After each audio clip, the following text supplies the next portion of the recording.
In World War II, the average age of the combat soldier was 26. In Vietnam, he was 19. In Vietnam, he was 19. In Vietnam, he was 19. 19. The heaviest fighting of the past 2 weeks continued today, 25 miles southwest of Saigon.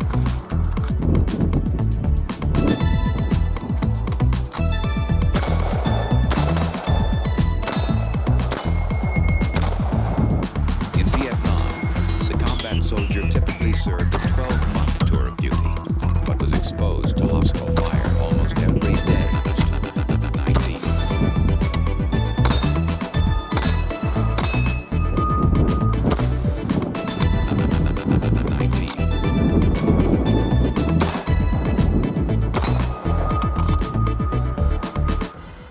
So this is the full review of the Harrington Richardson M16A1 from Palmetto State Armory. And if you watched the previous video, the first impressions video, you'll know that this rifle did have some issues, chief among them being that I couldn't zero the sights, okay? The front sight block was machined off center, so I sent it back to PSA and I've got it back now. They fixed the issue. I'll get more into that later, but what this rifle is essentially a very good clone or replica of the M16A1 as it was in Vietnam. To demonstrate that, I'm going to walk you through some of the M16A1 features. If you watched the previous video, you probably know all this, but if you're just joining us for the first time, I'm going to run through it really quick. So, starting at the muzzle end, we have our M16A1 birdcage flash hider. It has slits cut all the way around, and it is joined to the muzzle here via a split lock washer rather than a crush washer. Your barrel profile is going to be your M16A1 pencil profile, and the gas block is going to be 5/8 of an inch or 0.625 thousandths of an inch here at the gas journal. Gas block is obviously not F marked, and your front sight post is going to be an M16A1 style tapered front sight post. The M16A1's front sight post also has 5 notches in it compared to the M16A2. The M16A2 and the M16A1 actually have the same thread pitch here, so they are interchangeable. If you prefer the A2 front sight post, it's very easy to swap them out. Of course, triangle handguards are probably the most iconic feature of the M16A1. These handguards do have a heat shield, but they do heat up very quickly even though there is a heat shield. I will say that these feel pretty chintzy. If you just press on them hard enough, they kind of warp and bend. I'm not sure if that's true to the originals, but if it is, I wouldn't be surprised. Rubber-coated sling swivel is another M16A1 feature. Some of the earliest M16s did not have that. This sling here did not come with the rifle. Moving further back, the slip ring on an M16A1 is not the delta shape that was added later. It's actually completely flat all the way around. Perhaps the second most iconic feature of the M16A1 is going to be your fixed carry handle that is only windage adjustable. The way you adjust the windage is by using a little bullet tip, pressing the detent in here, and then kind of spinning it around. I'm not a big fan. Your M16A1 sights are going to be 2 small apertures. Now, some people are confused about this because at some point, I believe there was a product improvement package that swapped out the rear sights on a lot of these M16A1s for a small aperture, big aperture setup, whereas the originals from Vietnam or in Vietnam would have had 2 small apertures. The top of the carry handle is also drilled for an optic, so you can mount your retro Colt 4x20 scope on there or something, or your Brownells replica, or even a carry handle Picatinny rail adapter. One thing I really like that Harrington Richardson does with their rifles is that they leave a lot of the forge flashing intact, and you can really see that on the carry handle. That's how the guns would have looked in the 60s and 70s. I mean, that's how Colt was shipping rifles well into the 80s and 90s, so yeah, I really like the way they do that. So now moving on, we're really getting into the nitty-gritty details and what makes this gun a very good clone of the M16A1. The dust cover of the M16A1 is actually slightly different from modern AR-15s, and it's kind of hard to explain, so I'll just splice in an image. The forward assist here is also teardrop shaped. It wouldn't be round until the M16A2.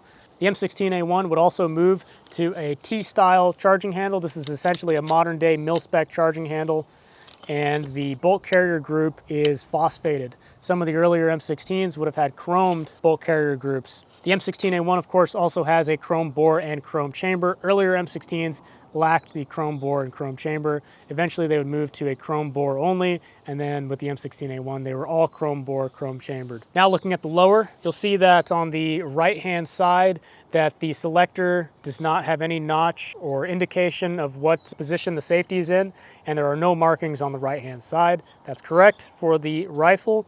The rear of the M16A1, where the buffer tube joins with the lower receiver, has also not been reinforced. So there's sort of a pocket cut out there. The M16A2, they would reinforce it. The M16A1 also has a full fence lower, what's called a full fence lower. So you have this fencing that protects the magazine release and also holds the detent for the captured front takedown pin.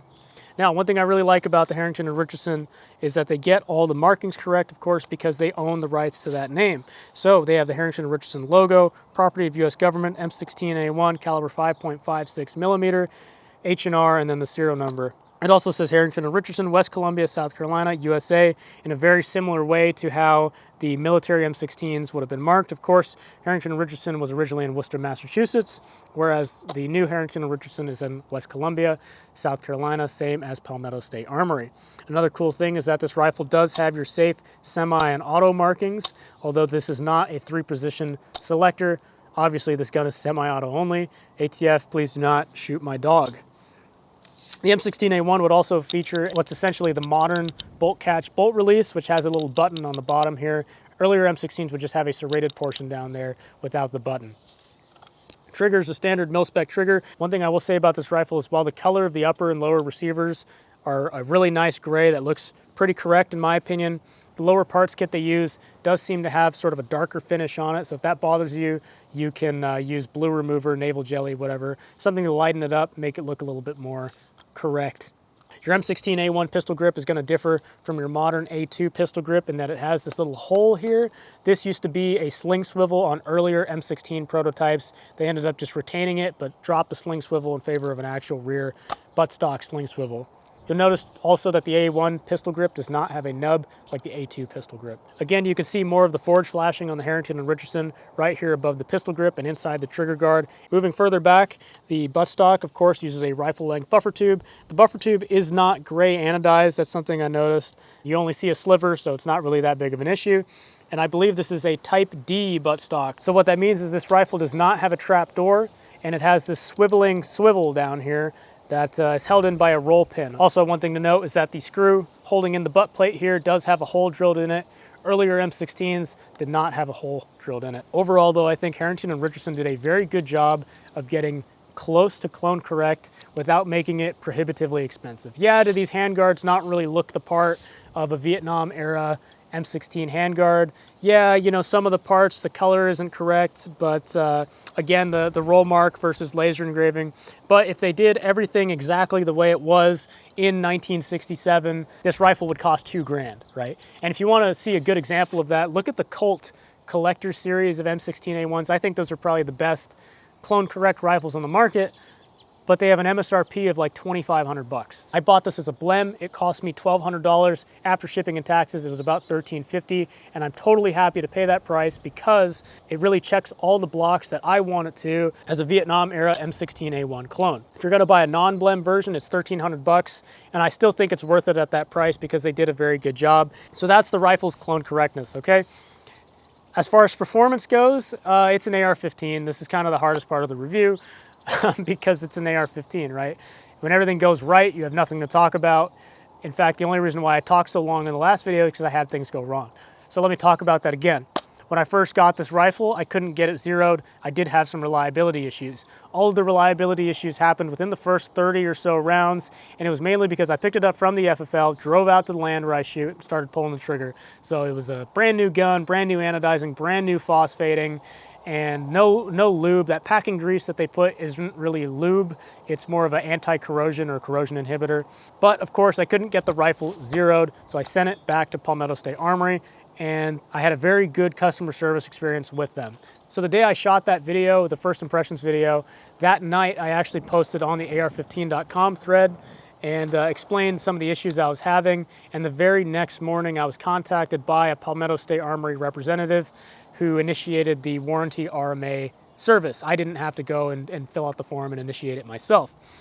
I got the rifle shipped out the next day. They paid the shipping. The rifle gets to PSA a few days later, and I get a call from Mike, the CEO of H&R and owner of Nodak Spud. which I was not expecting that at all, but it was very cool to see that he cared about the experience that his customers were having with this product. Basically, he confirmed that, yeah, the front sight block was out of spec, and that what they were going to do was replace the entire barrel assembly, okay? Unfortunately, he also told me that they didn't have any 1 in 12 barrels in stock at the time. I didn't want to wait super long to get this rifle back, so we elected to put in a 1 in 7 twist barrel with the proper profile. So the only difference between this barrel and an original M16A1 barrel is the barrel twist rate, which honestly, I'm fine with. From a clone correct standpoint, obviously it's not the correct 1 in 12 twist, but outward appearance wise, it looks exactly the same, so I don't have an issue. I have a little bit more modern capability. I can stabilize 62 grain M855 projectiles. I can stabilize the longer 77 grain, 80 grain. I think I do appreciate that modern capability in a retro rifle like this. Of course, your 1 in 12 twist would probably cap out at your 62 grain FMJs. It wouldn't stabilize a 77 grain projectile. So a couple days after that initial call with Mike, he called me again. He left a very lengthy voicemail explaining everything that they had done to the rifle and that they managed to get the sights zeroed. He actually sent a picture of the target they used to zero the rifle. He also told me that the barrel would still be clocked slightly to the right. It's imperceptible if it is, but I'll have to take his word for it. Maybe one degree, half a degree to the right. One thing I am very happy with is that the windage is completely in the center.